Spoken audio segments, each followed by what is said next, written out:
ಪುಣ್ಯಕ್ಷೇತ್ರಗಳಿಗೆ ಹೋಗ್ಲಿಲ್ವಾ? ಹೋಗ್ತೀನಿ. ಈಗಷ್ಟೇ ಉತ್ಸವ ಮುಗ್ದಿದ್ಯಲ್ಲ, ಎಲ್ಲ ಸುಸೂತ್ರವಾಗಿ ನಡೀಲಿಲ್ವಲ್ಲ ಮೇಷ್ಟ್ರಮ್ಮ. ಅಲ್ಲದೆ ಎಲ್ಲೂ ಹೊರಗೆ ಹೋಗೋ ಹೋಗಿಲ್ಲ ಅಂತ ಪೊಲೀಸ್ನವರು ಕಾನೂನು ಮಾಡಿದ್ದಾರೆ ಶ್ರೀಚಕ್ರ ಸಿಗೋವರೆಗೂ. ಎಲ್ಲ ಗಲಾಟೆ ಕಳ್ಕೊಂಡು ಹೋಗ್ತೀನಿ. ನನಗೆ ಗೊತ್ತಿರೋ ವಿಷಯ ನನಗೇ ಹೇಳ್ತೀಯ? ಅದೆಲ್ಲ ನಿನಗೇನು ತೊಡಕಾಗಲ್ಲ. ನೀನು ಇಷ್ಟೊತ್ತಿಗೆ ಹೊರಡಬೇಕಾಗಿತ್ತು. ವಿಗ್ರಹನ ತಗೊಂಡು ನೀನು 3 ಕ್ಷೇತ್ರಗಳಿಗೆ ಹೋಗಿ ಬರಬೇಕು. 3 ಸನ್ನಿಧಿಗಳನ್ನು ಪ್ರವೇಶಿಸದ ಹೊರತು ವಿಗ್ರಹಕ್ಕೆ ಶಕ್ತಿ ಲಭಿಸಲ್ಲ. ವಿಗ್ರಹಕ್ಕೆ ಶಕ್ತಿ ಬಂದರೆ ಶ್ರೀಚಕ್ರಕ್ಕೂ ಶಕ್ತಿ ಬಂದ ಹಾಗೆ. ಆಗ ಇಲ್ಲಿ ನಡೀತಿರೋ ದುಷ್ಟ ಕಾರ್ಯಗಳೆಲ್ಲ ದಮನವಾಗತ್ತೆ. ಹಾ, ಅವತ್ತೇ ಹೇಳಿದ್ರಲ್ಲ ಇದನ್ನೆಲ್ಲ, ನನಗೂ ನೆನಪಿದೆ. ಆದರೆ ಮನೆಯಲ್ಲಿ ತಾಪತ್ರಯಗಳು, ಅದನ್ನೆಲ್ಲ ಕಳ್ಕೊಂಡು ಹೊರಡೋಣ ಅಂತ. ನಾ ಹೊರಡುವಾಗ ನಿಮಗೆ ತಿಳಿಸ್ತೀನಿ ಮೇಷ್ಟ್ರಮ್ಮ. ಮನೇಲಿ ತಾಪತ್ರೇನಾ ಅಥವಾ ನಿನಗೆ ಹೊರಡೋದಕ್ಕೆ ಮನಸ್ಸಿಲ್ವಾ? ಅಯ್ಯೋ, ಹಾಗೇನಿಲ್ಲ. ಅಮ್ಮನವ್ರ ಸೇವೆಗಂತಲೇ ನಾನು ಹುಟ್ಟಿರೋದು. ಶಂಕರಾಜನೂ ಅದನ್ನೇ ಹೇಳಿದ್ದಾರೆ. ನನಗೆ ಮನಸ್ಸಿದೆ. ಒಂದ್ಸರ್ತಿ ಹೊರಟ ಮೇಲೆ ಮನಸ್ಸು ಈ ಕಡೆ ಎಳಿಬಾರ್ದಲ್ವಾ? ಹೋದ್ಮೇಲೆ ಮನಸ್ಸು ಈ ಕಡೆಗೆ ಎಳೆದ್ರೆ ಕಷ್ಟ ಅಲ್ವಾ? ಅದಕ್ಕೆ ಮನಸ್ಸನ್ನ ಗಟ್ಟಿ ಮಾಡ್ಕೊಂಡು ಹೊರಡೋಣ ಅಂತ. ನಿಮಗೆ ತಿಳಿದೇ ಇರೋದೇನಿದೆ? ಇಲ್ಲ, ನಿನ್ನ ಮನಸ್ಸಿನಲ್ಲಿ ಏನೋ ದ್ವಂದ್ವ ಇದೆ. ಏನು ಅಂತ ಹೇಳು, ಪರಿಹರಿಸೋಣ.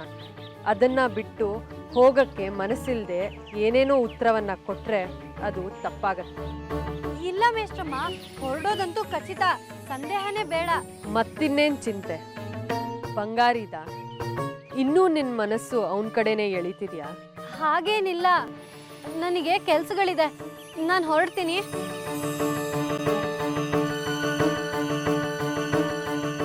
ನಿಂತ್ಕೋ ಜಾಜಿ.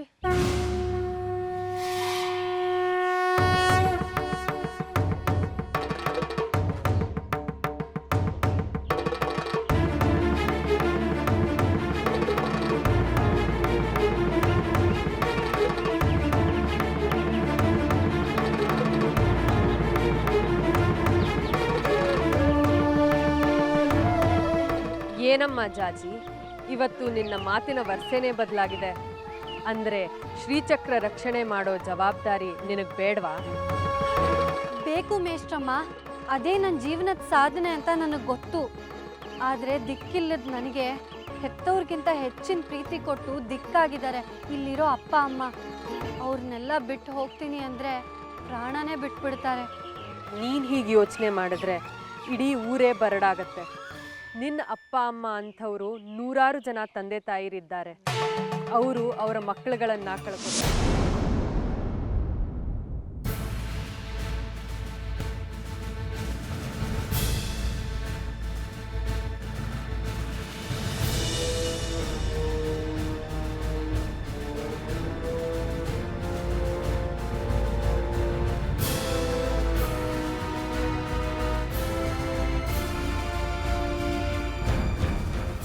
ಏನ್ರಿ ಇದು?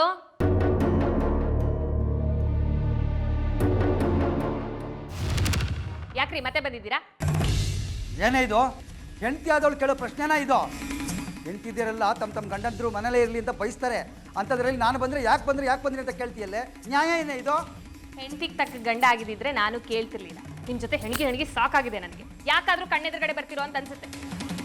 ಅನಸೂಯೆ, ಅಹಲ್ಯೆ, ದ್ರೌಪದಿ, ಸೀತೆ, ಸಾವಿತ್ರಿ ಅಂತ ಪಂಚಮಹಾಪತಿವ್ರತೆಯರ ನಂತರ 6ನೇ ಪತಿವ್ರತೆ ಸುನಿತಾದೇವಿ ನೀನೇ ಆಗ್ತೀಯಾ? ಸೂರ್ಯ ಚಂದ್ರ ಇರೋವರೆಗೂ ನಿನ್ನ ಹೆಸರು ಅಜರಾಮರವಾಗಿರುತ್ತೆ ಅಂತ ತಿಳ್ಕೊಂಡಿದ್ದೆ. ಆದ್ರೆ ನೀನು ನಿನ್ನ ಬಾಯಿಗೆ ಪರಂಗಿಕಾಯಿ ಹಾಕ, ಕರಿಯಳು ಹಾಕ, ನಿನ್ನನ್ನ ಪತಿವ್ರತೆ ಪಟ್ಟದಿಂದ ಕೆಳಗಿಳಿಸಿದ್ದೀನಿ ಕಣೆ. ಓಹೋ, ಇವರೇನು ಮಹಾರಾಜ ನನ್ನನ್ನು ಮಹಾರಾಣಿ ಪಟ್ಟದಿಂದ ಕೆಳಗಿಳಿಸೋದಕ್ಕೆ? ಏನ್ ಬೇಕಾದ್ರೂ ಬೈಕೊಳೆ, ಆದ್ರೆ ಇಲ್ಲಿಗೆ ಯಾಕೆ ಬಂದಿದ್ದೀರಾ ಅದನ್ನ ಮೊದಲು ಹೇಳಿ. ನಿನಗೇನೆ ಹೇಳಬೇಕು? ಇಂದ ಈ ಮನೆ ಮಾತೃ ಸ್ವರೂಪಿಯಾದ ನಮ್ಮ ಅತ್ತಿಗೆ ಮನೆಗೆ ಬಂದಿದ್ದೀನಿ. ಅವರೇ ಏನು ಕೇಳಲ್ಲ ನನ್ನನ್ನು. ಅಂಥದ್ರಲ್ಲಿ ನಿಂದೇನೆ ವರಾತ? ನಾಚಿಕೆ ಮಾನ ಮರ್ಯಾದೆ ಎಲ್ಲ ಬಿಟ್ಟು ಓಡಾಡ್ತಿರಲ್ರಿ. ಕಂಡೋರ್ ಮನೆಗೆ ಬಂದು ಚಾಂಡ ಹೂಡಿದಿರಲ್ಲ, ಎಂಥ ಜನ್ಮ ನಿಮ್ದು. ಈಗ ನೀನಿರೋದು ಬೇರೆಯವ್ರ ಮನೆಯಲ್ಲೇ ಅಮ್ಮಣ್ಣಿ. ಗಾಜನ ಮನೆಗೆ ಕಲ್ಲು ಹೊಡಿಬಾರ್ದು, ಸೆಗಣಿ ಮೇಲೆ ಕಾಲಿಡಬಾರ್ದು, ತಿಳ್ಕೊ. ನಾನು ಈ ಮನೆ ಮಗಳು. ಈ ಮನೆಯವರೆಲ್ಲ ನನ್ನನ್ನು ಹಾಗೆ ಭಾವಿಸ್ತಾರೆ, ಆಧರಿಸ್ತಾರೆ, ಉಪಚರಿಸ್ತಾರೆ. ಅಲ್ಲದೆ ನಾನು ಇಲ್ಲಿಗೆ ಬಂದಿರೋದು ನಿಮ್ಮ ಹೆದರಿಕೆಯಿಂದ, ನನ್ನ ಮಗುನ ಕೊಂದ್ಬಿಡ್ತೀರಾ ಅಂತ. ನಾನು ಇಲ್ಲಿದ್ರೆ ಅವ್ರ ಕೆಲಸ ಕಾರ್ಯಗಳಲ್ಲಿ ಸಹಾಯನಾದ್ರೂ ಮಾಡ್ತೀನಿ. ನಿಮ್ಮಿಂದ ಏನ್ರಿ ಉಪಯೋಗ? ತೊಂದರೆನೇ ಜಾಸ್ತಿ. ಆಯ್ತು ಬಿಡಮ್ಮ, ನಾನು ಪರಮ ಪಾಪಿ, ನೀನು ಪುಣ್ಯವಂತ ಇಲ್ಲಿದೆಯಲ್ಲ, ನಿನ್ನ ಪುಣ್ಯದಲ್ಲಿ ನನ್ನ ಪಾಪನೂ ಸ್ವಲ್ಪ ತೊಳೆದು ಹೋಗ್ಲಿ, ಆಗ ನನಗೂ ಸ್ವಲ್ಪ ಪುಣ್ಯ ಸಿಗುತ್ತೆ. ಅದಕ್ಕಾದ್ರೂ ಈ ಮನೆಗೆ ಬರ್ಬೇಕಲ್ವಾ? ಥೂ, ಬರೀ ವಾದನೆ ಆಯ್ತು. ಈಗ ನಿನ್ನ ಹತ್ರ ನನಗೇನೆ ಮಾತು, ಅದಕ್ಕೆ ಕರಿ. ನನಗೆ ಯಾಕೋ ಹೊಟ್ಟೆ ಸರಿ ಇಲ್ಲ, ಒಂದು ಸೇರು ಅಕ್ಕಿ ಹೆಚ್ಚಿಗೆ ಹಾಕಿ ಅನ್ನ ಹುಳಿ ಮಾಡಕ್ಕೆ ಹೇಳು, ಇಲ್ಲೇ ಊಟ ಮಾಡ್ತೀನಿ. ಥು, ನಾಯಿ ಜನ್ಮನಾದ್ರೂ ವಾಸಿ, ಅದಕ್ಕಿಂತ ಕಡೆ ನೀವು. ಹೇ, ನೀನು ನನ್ನ ನಾಯಿಯನ್ನು, ಗೂಬೆಯನ್ನು, ಹಂದಿಯನ್ನು, ಕೊಚ್ಚೆ ಹುಳನ್ನು ಏನು ಬೇಕಾದ್ರೂ ಅನ್ಕೊಳ್ಳಿ. ಕೆಲವನ್ನ ಗಳಿಸ್ಕೋಬೇಕಾದ್ರೆ ಇಂಥ ಅವಮಾನಗಳನ್ನು ಸಹಿಸ್ಕೋಬೇಕಾಗುತ್ತೆ. ಕಣ್ಣು ಮುಂದೆ ಕೋಟೆ ಕಾಣ್ತಾ ಇರಬೇಕಾದ್ರೆ ಕಿವಿ ಹಾಗೆ ಮುಚ್ಕೊಂಡ್ಬಿಡ್ಬೇಕು. ಈಗ ನಾನು ಮಾಡ್ತಾ ಇರೋದು ಅದನ್ನೇ.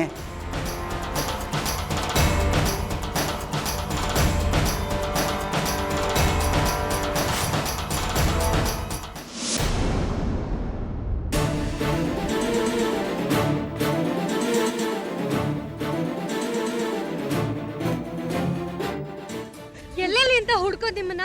ಮನೆಗೆ ಹೋದ್ರೆ ಮನೇಲೂ ಇರ್ಲಿಲ್ಲ. ನೀವ್ ಹಪ್ಪಳ ಸಂಡಿಗೆ ಹಾಕೋ ಅಂಗಡಿಲೆಲ್ಲ ವಿಚಾರಿಸ್ದೆ, ಅಲ್ಲಿಗೂ ಸರಿಯಾಗಿ ಹೋಗ್ತಿಲ್ವಂತೆ. ನನ್ನ ಮಗನ್ ಉಳಿಸ್ಕೊಳಕ್ಕೆ ಸಾನೆ ಕಷ್ಟಪಡ್ತಿದ್ದೀನಿ ಕಣವ. ಆ ಪೊಲೀಸ್ ಠಾಣೆನಾಗೆ ಟೀ ತಗೊಂಡು ಹೋಯ್ತಾನಲ್ಲ ಸ್ವಾಮಿ, ಅಲ್ಲಿ ಏನೇನ್ ನಡೆಯುತ್ತೋ ಎಲ್ಲ ಬಂದಂಗೆ ಹೇಳ್ತಾನೆ. ನನ್ನ ಮಗನ್ನ ಜೈಲ್ಗೆ ಹಾಕ್ಬಿಡ್ತಾರಂತೆ ಕಣವ. ಆಮೇಲೆ ಏನ್ ಮಾಡಿದ್ರು ಬಿಡಿಸ್ಕೊಳಕ್ ಆಗಕ್ಕಿಲ್ವಂತೆ. ನನ್ನ ಮಗನ್ ಎಲ್ಲಿ ಕಳ್ಕೊಂಡ್ಬಿಡ್ತೀನೋ ಅಂತ ಭಯ ಆಯ್ತದೆ ಕಣ್ಚಾಜಿ. ಇಲ್ಲ, ಬಂಗಾರಿನ ಜೈಲ್ಗೆ ಹಾಕೋದಕ್ ಬಿಡಬಾರ್ದು. ನಾವು ಹೇಗಾದ್ರೂ ಮಾಡಿ ಕಾಪಾಡ್ಬೇಕು. ಆದ್ರೆ ಹೆಂಗೆ? ಆ ಮಾರಿಗುಡಿ ತವ ನಾವು ಹೋಗಿ ಕಣ್ಣೀರ್ ಹಾಕೊಂಡ್ರೆ ಮಾರಿ ಮುಂದೆ ಕುರಿ ತನ್ನ ಕಷ್ಟ ಹೇಳ್ಕೊಂಡಂಗ ಆಯ್ತದೆ ಅಷ್ಟೇ. ಹೆಂಗಾರ ಮಾಡಿ ಬಂಗಾರಿ ನಾವು ಬಿಡಿಸ್ಕೊಂಡ್ ಬಂದ್ರು ಈ ಊರ್ನಾಗೆ ಅವನನ್ನ ಬಚ್ಚಿಟ್ಕೊಂಡು ಪಾರ್ ಮಾಡಕ್ ಸಾಧ್ಯವ? ನನ್ ಮಗ ಕೈ ತಪ್ಪು ಹೋಯ್ತಾನೆ ಜಾಜಿ, ನನ್ ಮಗ ಕೈ ತಪ್ಪು ಹೋಯ್ತಾನೆ. ನೀವ್ ಸ್ವಲ್ಪ ಸಮಾಧಾನವಾಗಿರಿ, ಏನಾದ್ರೂ ಯೋಚನೆ ಮಾಡೋಣ. ನೀವ್ ಹೀಗೆ ಅಳ್ತಾನೆ ಇದ್ರೆ ನೋಡ್ದವ್ರಿಗೆ ತಮಾಷೆ ತರ ಕಾಣಿಸ್ತೀರಾ. ಮೊದ್ಲು ಅಳೋದನ್ನ ನಿಲ್ಸಿ. ಏನ್ ಯೋಚನೆ ಮಾಡಿದ್ರೆ ಏನವ್ವ, ನನ್ ಮಗನ್ ಉಳಿಸ್ಕೊಳ್ಳೋ ದಾರಿ ಎಲ್ಲ ಮುಚ್ಚೋಗೈತಲ್ಲ. ಒಂದ್ ಕೆಲ್ಸ ಮಾಡೋಣ, ಈ ಊರಲ್ಲಿದ್ರೆ ತೊಂದ್ರೆ ಅಲ್ವಾ? ನನ್ ಬಂಗಾರಿನ ನಮ್ ತಾಂಡಕ್ ಕರ್ಕೊಂಡು ಹೋಗ್ತೀನಿ.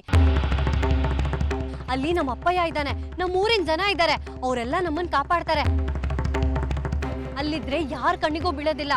ಎಲ್ಲ ಸರಿ ಹೋದ್ಮೇಲೆ ನಿಮ್ಮನ್ನು ಅಲ್ಲಿಗೆ ಕರ್ಕೊಂಡು ಹೋಗ್ತೀನಿ. ಈಗ ಹೊಸಿ ನೆಮ್ಮದಿ ಆಯ್ತು ಕಣವ ನಿನ್ ಮಾತು ಕೇಳಿ.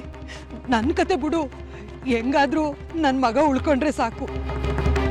ಅದ್ ಸರಿ, ಈಗ ಬಂಗಾರಿನ ಆಸ್ಪತ್ರೆಯಿಂದ ಪಾರ್ ಮಾಡೋದು ಹೆಂಗೆ? ಅದನ್ನೇ ಯೋಚನೆ ಮಾಡ್ಬೇಕು ಇವಾಗ. ಅಮ್ಮನವ್ರಿದ್ದಾರೆ, ಅವರೇ ದಾರಿ ತೋರಿಸ್ತಾರೆ. ಬನ್ನಿ ಹೋಗೋಣ.